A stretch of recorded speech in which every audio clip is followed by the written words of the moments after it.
que você não é livre. Isso significa que se você disser assim, a partir de amanhã, eu só vou fazer o que é certo, vou parar de olhar para a mulher do próximo, vou parar de ver pornografia na internet, eu vou parar de ter raiva dos outros, de falar mal dos outros, eu vou parar de mentir, eu vou parar de cobiçar as coisas dos outros, eu vou parar de agredir as pessoas no trânsito. Se você tomar esse propósito hoje, eu faço uma aposta com você se você vai cumpri-lo amanhã. Você não vai. Você não vai. A Bíblia é bastante diferente de outros livros de religião. Os outros livros de outras religiões costumam expressar ou descrever o homem como sendo bom. O problema do homem não é interno, o problema do homem é o ambiente dele. E você vai notar que essa é uma noção muito difundida na nossa cultura. As pessoas são boas, o problema das pessoas é o meio em que elas vivem, de forma que se você der educação, se você der recursos financeiros, se você colocar numa boa situação econômica, as pessoas vão fazer o bem, elas vão acertar na vida, vão se respeitar, cumprir a lei e assim por diante.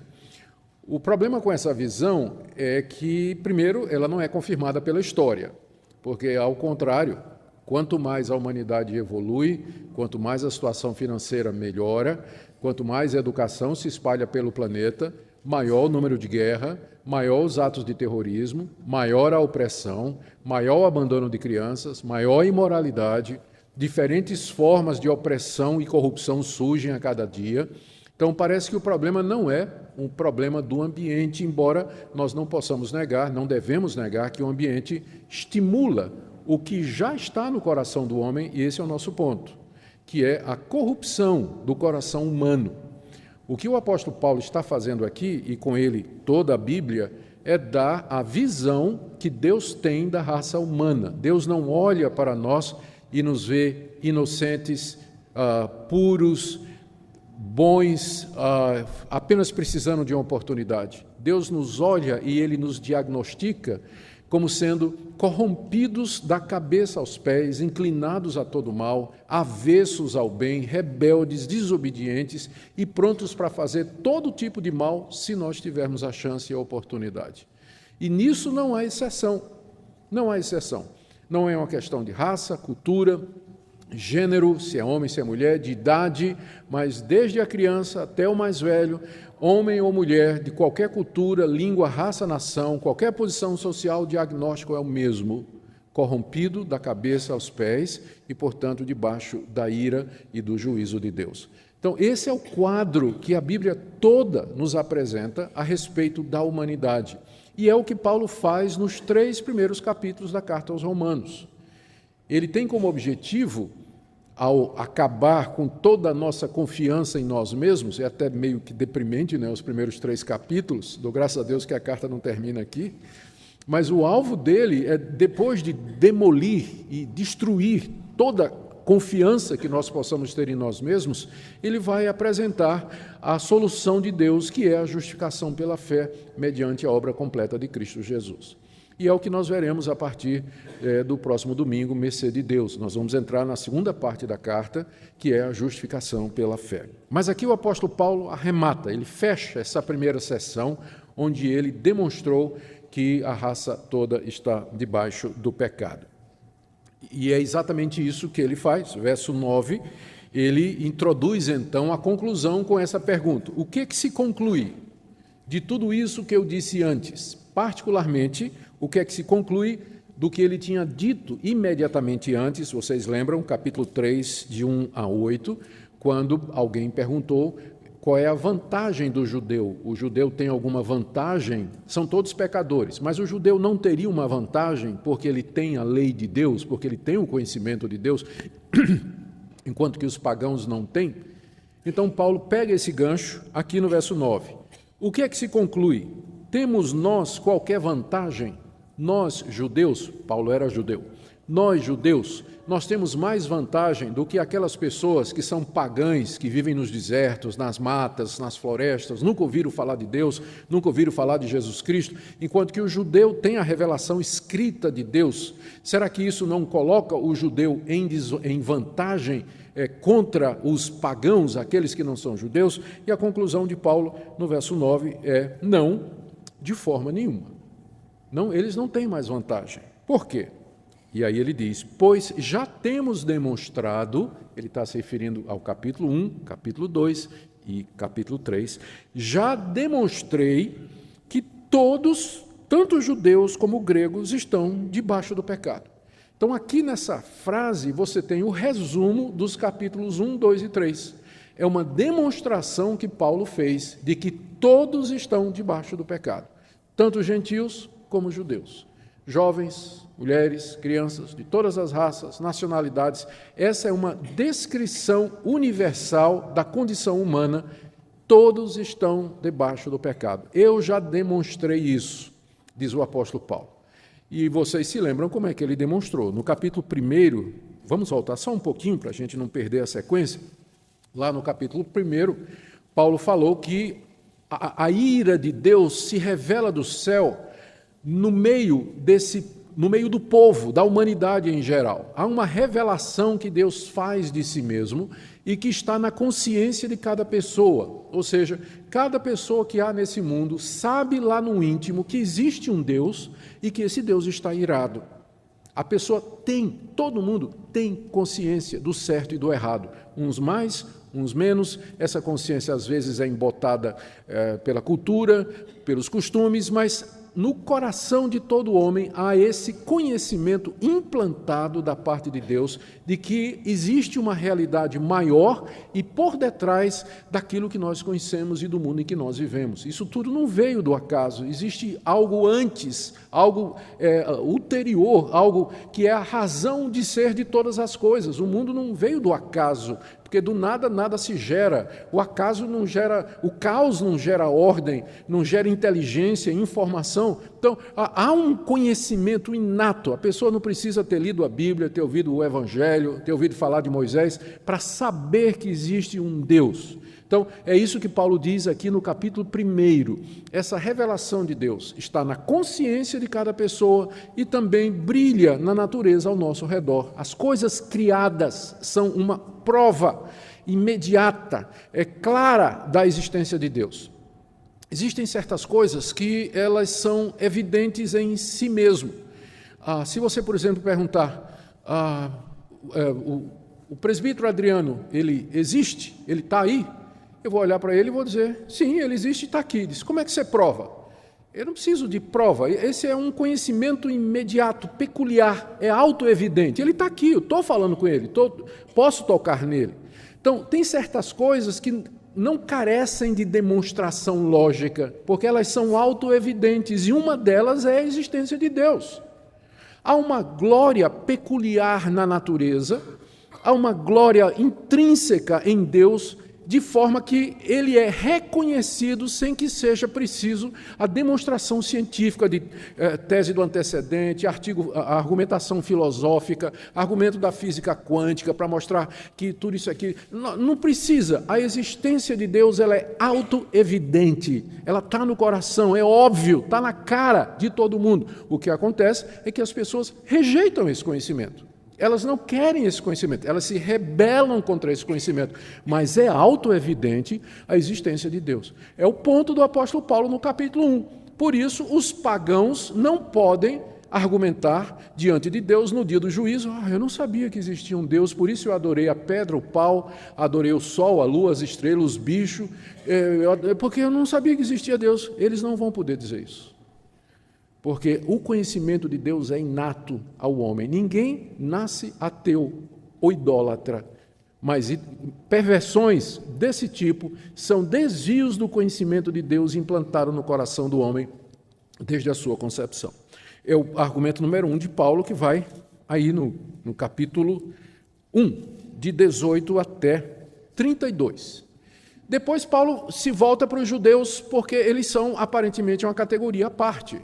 Os judeus receberam uma revelação escrita, enquanto que o pagão tem esse conhecimento na consciência e na natureza, os judeus receberam um privilégio a mais. Foi uma revelação que Deus fez de si mesmo. Deus levantou pessoas, Deus falou com essas pessoas, falou através de visões, falou através de sonhos, Deus mandou essas pessoas escreverem estas coisas, e esta autorrevelação de Deus na Escritura foi dada a um povo que é o povo de Israel. Daí, então, a pergunta: isso não coloca o judeu em vantagem com relação às outras pessoas?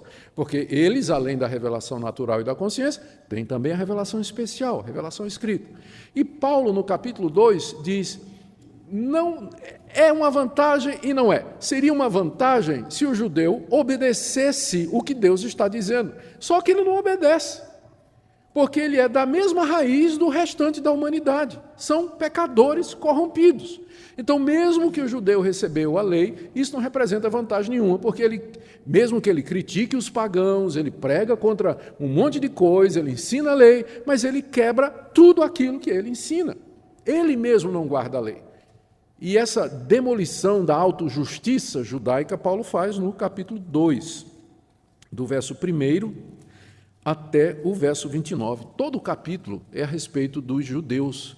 Paulo dizendo: olha, não pensem que vocês estão melhores do que os pagãos, que Deus vai dar um tratamento diferente, que Deus vai perdoar em vocês aquilo que Ele não perdoa nos pagãos, que Deus vai dar um tratamento diferenciado a vocês, diferente daquele que é dos pagãos, porque para Deus não há acepção de pessoas, não há acepção de pessoas. Vocês receberam a lei e não guardaram, receberam a revelação especial, não observaram, tiveram conhecimento de Deus, mas vocês não seguiram esse conhecimento, então não há nenhuma vantagem. Por isso, aqui no final da sessão, no capítulo 3, voltando para o nosso texto, o apóstolo Paulo diz que se conclui: temos nós, judeus, alguma vantagem sobre os gentios nessa questão da salvação no dia do juízo? Resposta: de forma nenhuma, porque já mostrei que todos estão debaixo do pecado, tanto os gentios como os judeus. Então, esse é o resumo dos capítulos 1, 2 e 3. Essa demonstração que Paulo fez da universalidade do pecado, que toda raça está debaixo do pecado. E aí cabe perguntar: o que exatamente significa isso, não é? Que todos estão debaixo do pecado, estamos debaixo do pecado. O que é que isso significa? Significa algumas coisas, algumas delas já vistas aqui com muita clareza e outras que Paulo vai desenvolver na carta. Estar debaixo do pecado significa que nós estamos escravizados por ele, porque ele está acima, nós estamos embaixo. Então ele está sobre nós. Então estamos debaixo do poder do pecado. Isso significa que o homem não é livre para fazer o bem, que o impulso que ele tem no coração é sempre para o lado do pecado, e que, se deixado à sua própria escolha, o homem sempre vai seguir essa inclinação. Alguém vai dizer, com razão: mas pastor, a gente percebe que há o bem na humanidade, há pessoas generosas, há pessoas boas, há pessoas retas, pessoas honestas, e algumas delas nem acreditam na existência de Deus. Eu digo, é verdade. Mas isso que você percebe nelas não é o resultado de uma ação livre do coração delas, mas é a misericórdia de Deus atuando na humanidade para que nós não nos destruamos uns aos outros. É como se Deus, para evitar que nós fôssemos para a terceira, quarta, quinta e sexta guerra mundial, Deus age no coração mesmo daquele que não crê nele, apaziguando, segurando, dando domínio próprio, impulsos para fazer o bem, claridade de julgamento, discernimento aqui e acolá, de forma que a humanidade, mesmo que seja pecadora até a raiz do cabelo, ela pode viver em sociedade, por causa da graça de Deus. Se Deus tirasse a sua graça e a sua misericórdia, nós nos destruiríamos essa noite. O mundo acabaria rapidinho se Deus tirasse a sua graça e a sua misericórdia de nós. Então, quando você vê uma pessoa boa, você não está vendo uma prova de que essa tese aqui está errada. Você está vendo a exceção que confirma a regra, que Deus, na sua misericórdia, concede discernimento, sabedoria, domínio, honestidade às pessoas em geral, para que a sociedade possa continuar até aquele momento que Deus já tem determinado, que será o fim da história. E o fato de que uma pessoa, ela consegue fazer uma coisa boa, não é meritório, não conta ponto para ela, porque não é dela que ela faz isso. mas é da ação de Deus no coração dela. É do favor de Deus no coração dela, mesmo que essa pessoa não admita isso. E a gente sabe, né, que tem, geralmente, essas pessoas... É difícil você encontrar uma pessoa que é boa, generosa e que também não seja arrogante. Porque ela sabe que ela é boa e que ela é generosa. Então, cria uma espécie de uma justiça própria dentro dela. Ela se julga superior a outras pessoas por conta disso, provando que a raiz é ruim. Deus, na misericórdia, é que santifica os impulsos do coração para que nós não sejamos tão ruins como nós temos capacidade de ser.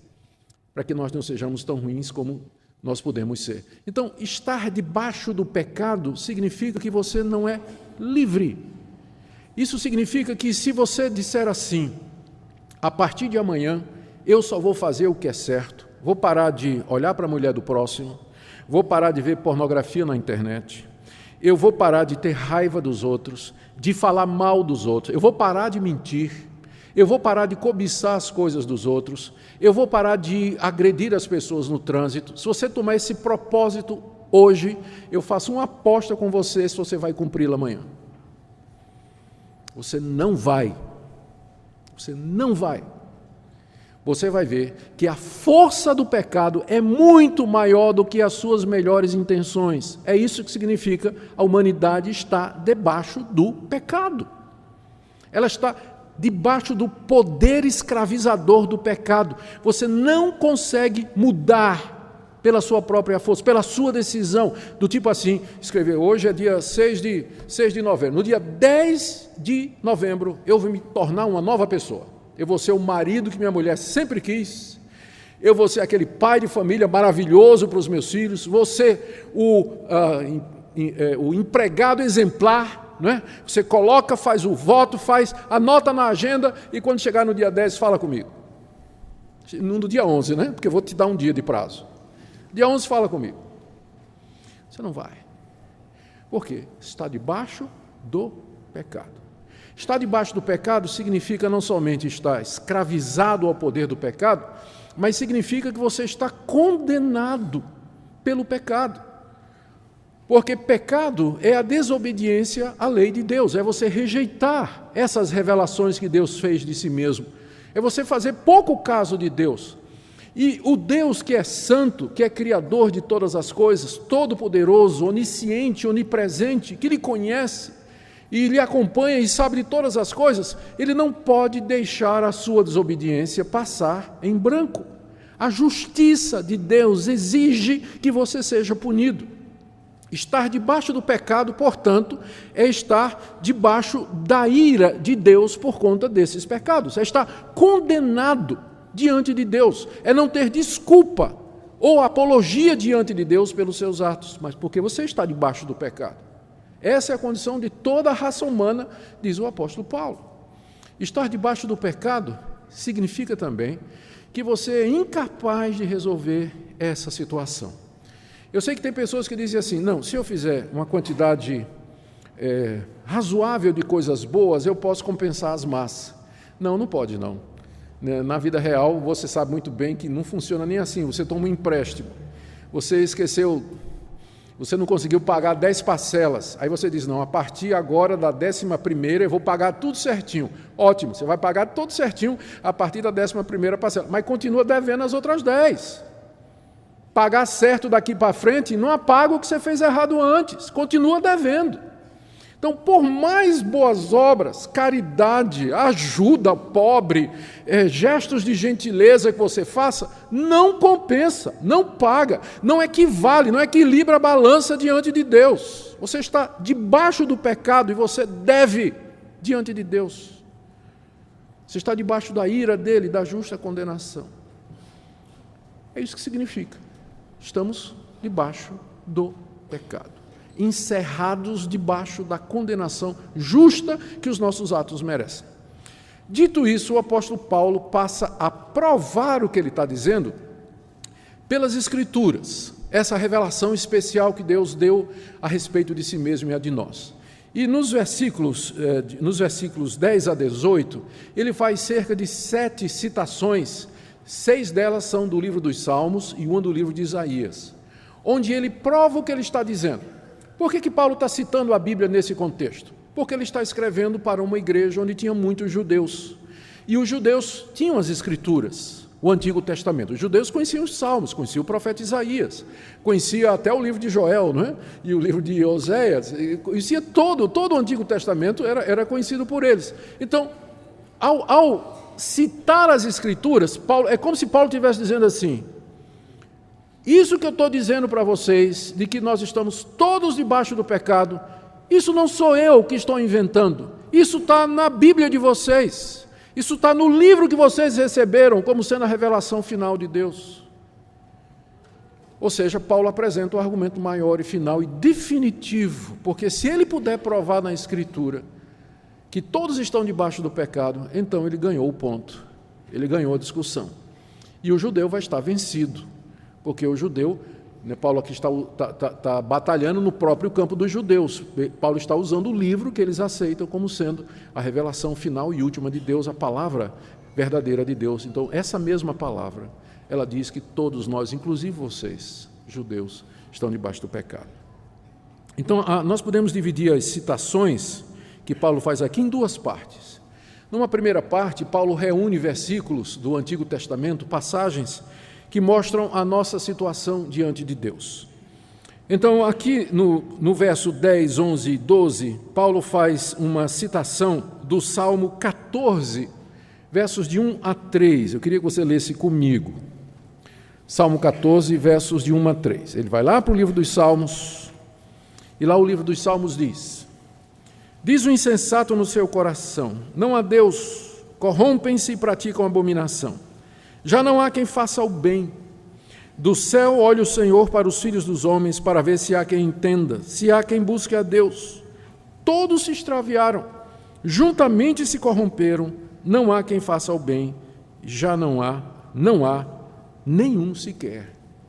Davi, aqui no Salmo 14, que é uma repetição do Salmo 53, de 1 a 6, Davi diz que Deus lá do céu olha para os filhos dos homens e ele procura um justo e não há um único sequer. Paulo pega essa passagem e cita aqui nos versos 10, 11 e 12, introduzindo com a expressão como está escrito. Essa introdução aponta para a Escritura como fonte de autoridade. O que é que está escrito? Aí Paulo repete. Você tem que lembrar que muitas vezes o apóstolo Paulo, quando cita o Antigo Testamento, ele cita de memória. Por isso nem sempre é exatamente igual a sequência e as palavras, mas o sentido é absolutamente o mesmo. Ele diz, como está escrito, não há um justo, nem um sequer, não há quem entenda, não há quem busque a Deus, todos se extraviaram, alguns se fizeram inúteis, não há quem faça o bem, não há nenhum sequer. Olhando essa passagem tirada do Salmo 14, que Paulo usa aqui como prova de que todos estão debaixo do pecado, o que é que essa passagem nos ensina? Quais foram os efeitos do pecado diante de Deus? Primeiro, verso 10, injustiça, não há justo, não há sequer um. Ou seja, não há nenhum entre nós e dos que vieram antes de nós que possa dizer que era justo diante de Deus, que seguiu os preceitos de Deus, que andou nos caminhos de Deus, que fez tudo o que Deus havia dito. Quando a Bíblia se refere a alguém como sendo justo, nunca é no sentido da moralidade impecável, mas de alguém que foi justificado, perdoado por Deus, que é o que nós vamos ver a partir do próximo domingo. Mas eticamente falando, moralmente falando, usando a lei de Deus como referencial, não há um único justo. Todos nós somos injustos. A injustiça significa você portar-se diferente daquilo que Deus diz que é correto. E Deus olha para nós, procura um justo e não encontra um sequer. Não há justo. Veja no verso 11. Não há quem entenda.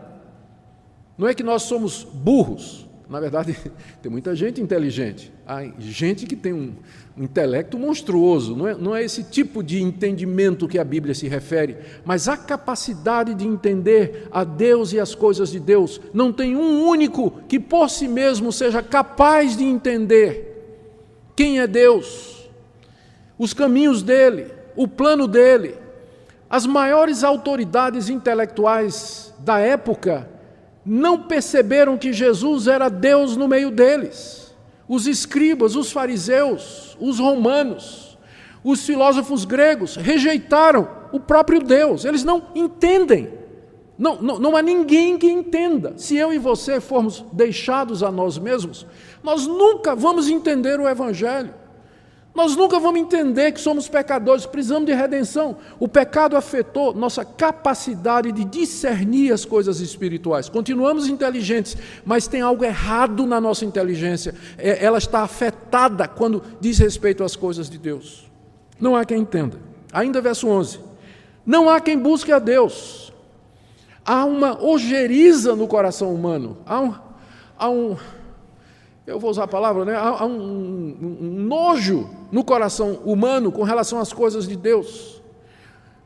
E por isso não busca. Não há uma busca sincera e real de Deus. Quando a gente encontra pessoas religiosas, não é? Orando a Deus, procurando a Deus, suplicando a Deus, em última análise, eles não estão fazendo isso porque eles amam a Deus, mas porque eles esperam levar alguma vantagem de Deus, do tipo assim: Deus, por favor, me socorre, me dá um emprego, me dá um marido, me dá uma esposa, resolve meu problema, cura minha enfermidade. Então, não é uma busca de Deus, mas é uma busca de si mesmo, promovida pelo alto interesse. Não há ninguém que busque a Deus de maneira altruísta, querendo Deus pelo que Deus é. As pessoas buscam a Deus pelo que Deus pode dar para elas. Por isso diz, não há quem busque a Deus. Não há quem busque a Deus. Verso 12. Todos se extraviaram. Todos. Aqui a figura é de um rebanho, né? De ovelhas. Algumas pularam a cerca e se perderam no deserto, não sabem nem o caminho de volta. Estão extraviadas, não sabem nem de onde vieram, perdidas, longe de Deus, sem referencial. Alguém que perdeu o rumo, e está aqui nessa vida, não sabe de onde veio, para onde vai, onde é que está, o que é que vai fazer, para que é que serve a vida, qual o significado da minha existência. Estão extraviados. Por quê? Porque deixaram o referencial que é Deus.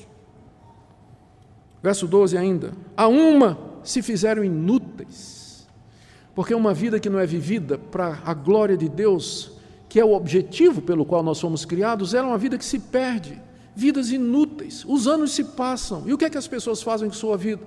Comer, beber, dormir, se divertir. Por aí vai. O que estão fazendo com a vida? O que vai restar no dia que nós formos levados à sepultura? Qual o legado? O que sobrou da minha vida? Para que eu vivi 80 anos, 70, 90 anos? Nos tornamos inúteis. A nossa existência aqui, ela não tem sentido, é perda de tempo. Não é à toa que tanta gente realiza isso mais cedo e procura tirar a vida. Tira a própria vida, porque vê, não tem sentido. É inútil. Eu vivo para quê? Se tornaram inúteis. Verso 12. Não há quem faça o bem. Eu já expliquei essa questão do bem. Pastor, tem gente que faz o bem, mas quando eles fazem apesar deles. É a graça de Deus, não é deles. Por isso que a Bíblia diz que, absolutamente falando, partindo do ponto de vista da origem do bem, não há ninguém que faça, porque se algum bem fizer, é um bem de Deus. Mas dele não sai bem nenhum. Não sai. Se algum bem faz, é de Deus. Não há quem faça o bem. E ele termina dizendo, não há nem um sequer. É isso que significa estar debaixo do pecado, é isso que a Escritura diz. Mas não termina. Do verso 13 até o verso 17, Paulo agora diz o que é que o pecado faz conosco com relação uns aos outros. Até aqui, é meu relacionamento com Deus. Vocês percebem como ficou claro isso. Mas agora, não é somente isso. Mas isso afeta também a maneira como eu me relaciono com outras pessoas. Do verso 13 até o verso 16, até o verso 17, Paulo faz uma coletânea. Eu vou ficar aqui primeiro até o verso 14. Aqui nos versos 13 e 14, Paulo faz uma coletânea de 3 salmos. Ele junta o Salmo 5, o Salmo 140 e o Salmo 10. E ele fala de como nós nos destruímos com as palavras. Verso 13, ele está citando aqui o Salmo 5, verso 9. A garganta deles, está falando da humanidade, é um sepulcro aberto. Com a língua urdem, quer dizer, maquinam, tramam, elaboram, engano. Veneno de víbora, que é uma cobra venenosa, está nos seus lábios. A boca, eles a têm cheia de maldição e de amargura. Essas 3 citações, elas têm em comum que elas descrevem o que nós somos capazes de fazer com as nossas palavras. E a figura que é usada aqui para representar isso é muito gráfica e poderosa. No verso 13, a nossa garganta é comparada a um sepulcro aberto, a uma cova no cemitério que foi aberta e deixou ao ar livre, a céu aberto, aquele cadáver se decompondo, e de lá sai um mau cheiro. Sai um mau cheiro. É a isso que o apóstolo Paulo, citando o Salmo, compara a nossa garganta. Da nossa garganta sai cheiro de morte, podridão. É isso que sai da nossa garganta. É como se fosse uma sepultura a céu aberto. No verso 13 ainda, a língua é comparada à peçonha de uma cobra venenosa. A língua urde engano. A língua está atarefada, procurando como enganar as outras pessoas, dizer mentiras, dizer meias verdades, iludir as pessoas, induzir as pessoas ao erro. A língua fica tramando e esperando isso. E debaixo, e nos lábios nossos, está veneno de cobra, veneno de víbora, peçonha de uma serpente venenosa, fatal, capaz de matar, de esmagar, a calúnia, a mentira, a difamação, o assassinato de caráter, a fofoca, a maledicência. É assim que nós fazemos. É isso que o pecado fez conosco. Nós somos capazes de nos atracar uns aos outros e de nos matar com palavras, como se nossa língua fosse veneno de víbora.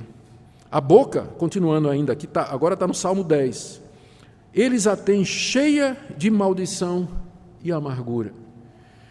Maldição, a gente amaldiçoa os outros. Amargura, ressentimento, mágoa, despeito, falta de perdão. A boca cheia de amargura, que despeja tudo isso contra as pessoas. Quando é diante das pessoas, ainda bem. Pior é quando é feito por trás, nas mídias sociais, com outras pessoas, assassinando as pessoas com as palavras. Aí, no verso 15, e 16 e 17, é uma citação ipsis literis do profeta Isaías. Ele está citando Isaías 59, de 7 a 8. E agora, depois de ter falado que nossas palavras, elas refletem que nós estamos debaixo do pecado, como a Escritura diz, ele fala das nossas ações. Verso 15, os pés são velozes para derramar sangue. Ou seja, se é para matar alguém, a gente é muito rápido. A gente corre, vamos lá, é para matar alguém, é comigo mesmo. Especialmente se for meu inimigo, vamos lá. Os pés são velozes para derramar sangue.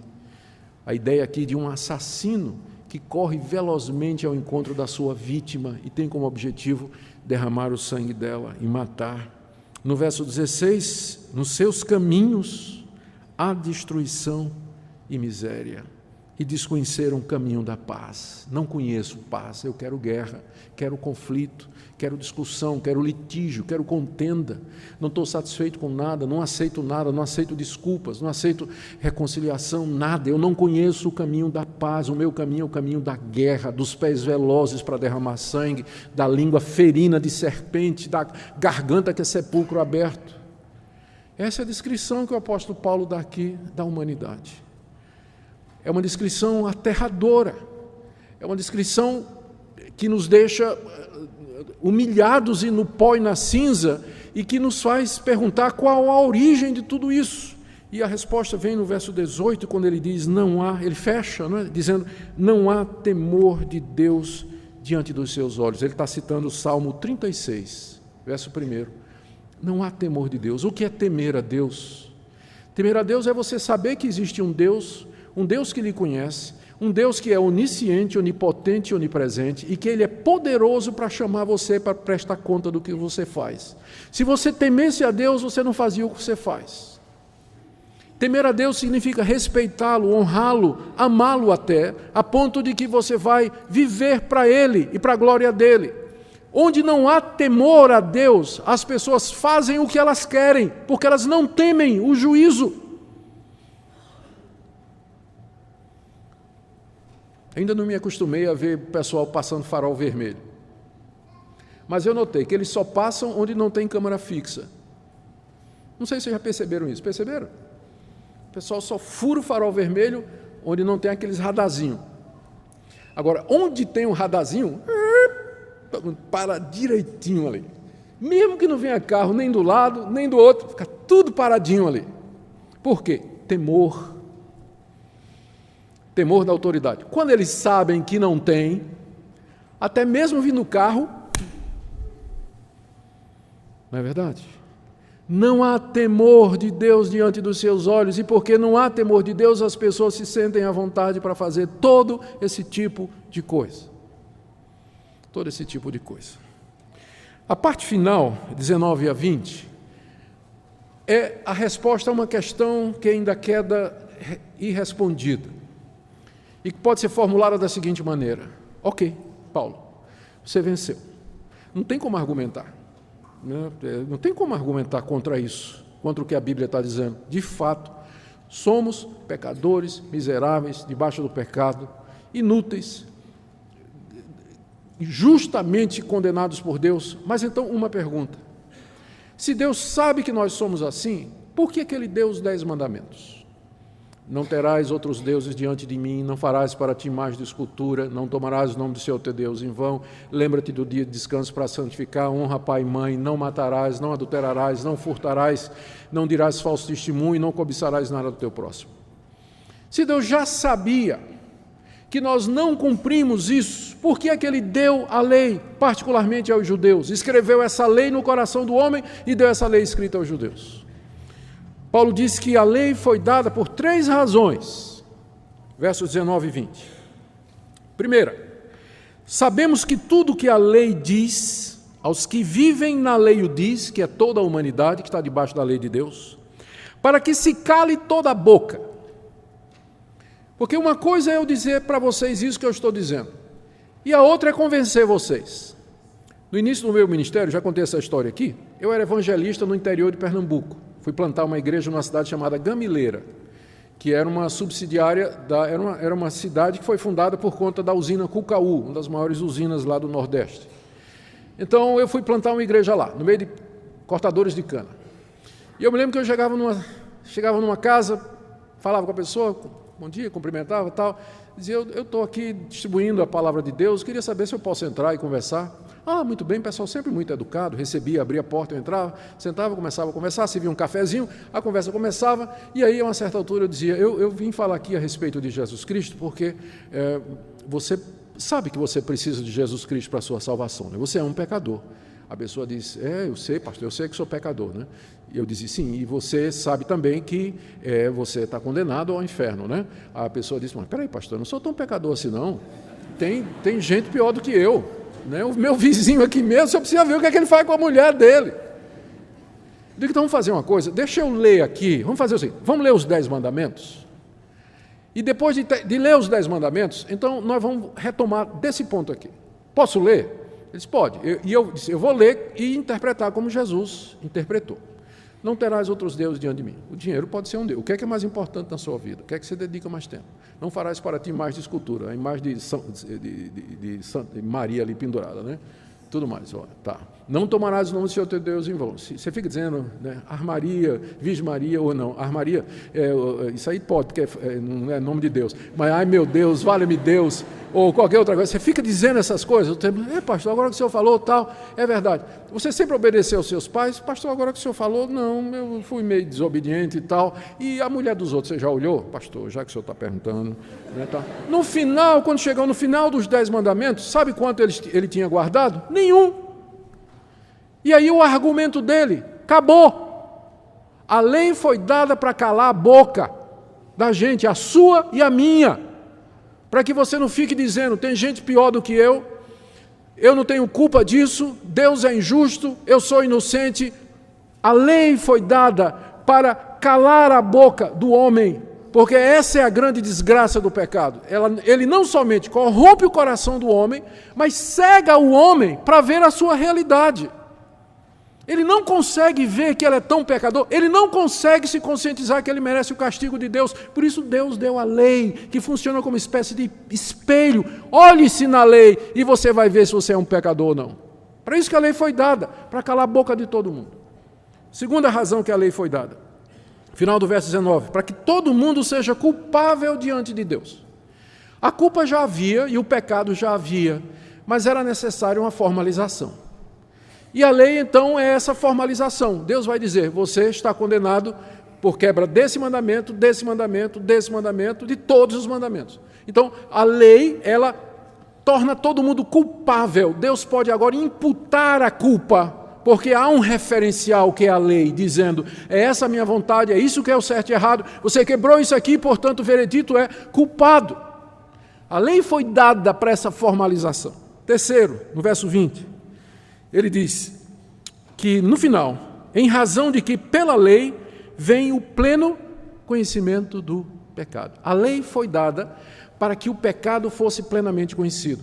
Eu tenho certeza que as pessoas que nunca ouviram a lei de Deus, ao fazerem, eu vou usar um imaginário aqui, quando eles roubavam alguma coisa do inimigo, ou de um amigo, ou tirava alguma coisa, pensando numa tribo aí, sei lá, em qualquer lugar, uma pessoa que nunca ouviu falar da lei de Deus, aí furta alguma coisa de alguém. Eu tenho certeza que vem um desconforto na consciência daquela pessoa, só que ela não sabe dizer o nome daquilo. Mas quando a lei veio, ela agora sabe o nome daquilo. Roubo. Chama-se furto, é quebra de um mandamento da lei de Deus. Então, a lei foi dada para que a gente tivesse pleno conhecimento do pecado, em que é que nós estamos errando, em que é que nós falhamos diante de Deus. A conclusão de Paulo aqui, no verso 20, início do verso 20. Ninguém, portanto, será justificado diante de Deus por obras da lei. Ninguém vai se justificar diante de Deus fazendo obras exigidas pela lei. Não vai, porque a lei não foi dada para isso. Seria a mesma coisa de você ir no médico, né?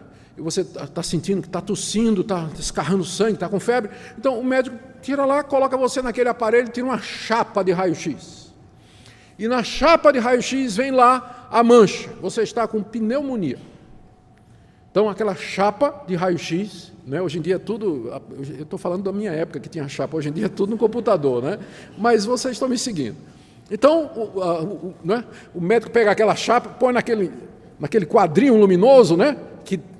E diz, olha aqui, ó, tá vendo essas manchas aqui? Você está com pneumonia. Agora, imagina que eu vá para... Doutor, muito obrigado. Pega aquela chapa, bota embaixo do braço, chega em casa e digo, Minca, faz um chá com essa chapa que eu vou tomar e vou ficar bom. Não vai. Porque o propósito da chapa não é salvar, mas o propósito da chapa é lhe dar pleno conhecimento da sua doença. A lei foi dada para ser um raio-x da situação do seu coração. Ela não vai lhe salvar. Ninguém é justificado diante de Deus fazendo as obras da lei, porque esse não é o propósito da lei. A lei veio para calar sua boca, tornar você culpado diante de Deus e lhe dar pleno conhecimento da razão pela qual você está condenado. É isso pelo que a lei veio. E aqui nós terminamos. Se Deus quiser, a partir do verso, se Deus quiser, no próximo domingo, não morra até o domingo, por favor. Não morra. Domingo nós vamos ver como Deus justifica pecadores, como é que nós somos salvos, como é que nós podemos receber o perdão.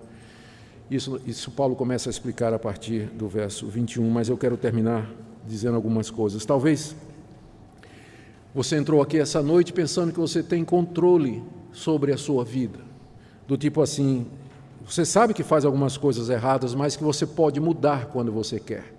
Não, você não pode mudar quando você quer. Você é escravo da sua vontade, das suas paixões, dos seus pensamentos.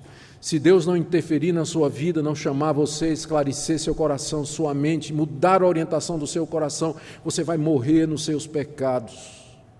Por isso não espere. Hoje à noite você ouviu o veredito a respeito da sua situação. Hoje à noite você pode se voltar para esse Deus, não precisa esperar domingo, mas hoje à noite você pode se voltar para esse Deus e dizer: Deus, é verdade, isso aqui que foi falado é o meu retrato, sou eu me encaixo aqui, tenha misericórdia de mim, tenha misericórdia de mim, e me liberte dessa escravidão e dessa condenação. Talvez haja pessoas aqui iludidas, pensando que, mas espera aí, isso é um quadro muito drástico, muito radical, não é? Eu não sou tão ruim assim, eu ainda faço algumas coisas boas. Essa é a grande ilusão do pecado. Um falso diagnóstico a respeito do seu estado. Nada de bom que você faz tem origem no seu coração, mas é a misericórdia de Deus, porque a Bíblia é clara, tudo que é bom vem dele, tudo que é ruim é de nós. Nada bom vem de você. Então não se iluda com isso, pelo fato de que você consegue ser uma pessoa que é honesta, que cumpre os seus deveres. Isso, às vezes, está cegando você para ver a verdadeira realidade do seu coração. E eu queria que você, hoje à noite, pensasse nisso que você ouviu. Tem gente aqui que talvez diga assim: eu não acho que Deus se importa. Deus está lá em cima no céu, Ele é criador de todas as coisas, eu nem sei se Ele me conhece e que Ele se importa com o que eu faço. Pode acreditar sim, Ele conhece, sabe cada pensamento, Ele é onipresente, Ele é onisciente e Ele é onipotente. Ele é Espírito perfeito, reto, invisível, está em todo lugar, conhece você por dentro e por fora. Antes de você falar, da palavra chegar na sua boca, Ele já conhece você todo, conhece o seu andar e o seu levantar, de longe Ele entende o seu pensamento, e é diante dele que você vai prestar contas. O assunto é urgente, a matéria é séria. Talvez alguém diga assim: pastor, eu não acredito que Deus vai me fazer sofrer depois da morte.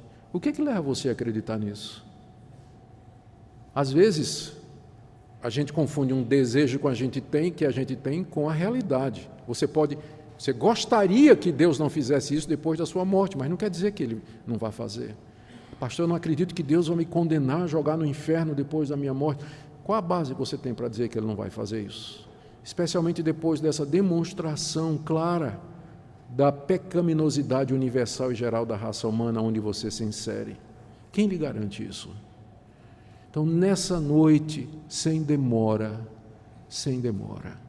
reconcilie-se com esse Deus, chegue-se a esse Deus e implore a Ele misericórdia, compaixão e perdão, porque Ele é um Deus bom, compassivo, misericordioso, tem prazer em perdoar, e Ele não rejeita o contrito e o abatido de coração, e todo aquele que se aproxima dEle humilhado, quebrantado, convicto e arrependido, vai conhecer o perdão e a misericórdia que esse Deus maravilhoso oferece, e sua vida então vai mudar, e você será livre da escravidão do pecado e da culpa do pecado.